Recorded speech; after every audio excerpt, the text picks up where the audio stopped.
मौलाना साहब जो YouTube channel ज़रूर subscribe कंदा। एक शख्स रोज़ा रखे ऐं तरावी नमाज न पढ़े उन जे बारे में छा हुकुम आहे? अच्छा, कोई भी शख्स जेकॾहिं रोज़ा रखे थो ऐं ॾींहं जो पाबंदी सां नमाज़ बि पढ़े थो पर तरावी नमाज़ जेको आहे नथो पढ़े त इहो शख़्स जेको आहे महरूम शख़्स आहे। छाजे करे तरावी जे अंदरि तमामु वॾी हिकु नेकी रखियलु आहे ऐं तरावी नमाज़ क़ियामुल लैल जे अंदरि शुमार आहे। त तरावी जी फज़ीलत जेकी आहे तमामु घणी आई आहे। साहबा रज़ी अल्लाह ताला अन्हु खां बि रिवायतूं आहिनि ऐं अहिड़ी तरह तरावी नबी सल्लल्लाहु अलैहि वसल्लम बि पढ़ी आहे।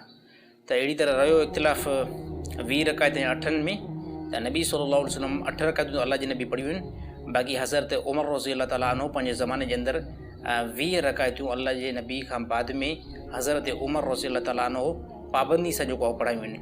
त अहिड़ी तरह तमामु वॾे साहिबनि बि जेको आहे तरावी नमाज़ पढ़ी आहे। त तमामु साथी रोज़ो रखे करे इन खां बाद में तरावी नमाज़ खे जेको आहे लाज़िम पकड़नि। सिर्फ़ु हिकिड़ो ई महीनो आहे न, हिकिड़े महीने में साईं कहिड़ो नुक़सानु थींदो भला? हिकिड़े महीने में तरावी नमाज़ जेकी आहे पाबंदी सां पढ़नि ऐं तमामु वॾो तरावी नमाज़ जे अंदरि ख़ैर बि आहे, बरकत बि आहे, तमामु वॾी नेकी बि आहे। तमामु साथी रोज़ो रखण खां बाद में तरावी नमाज़ खां महरूम न थियनि।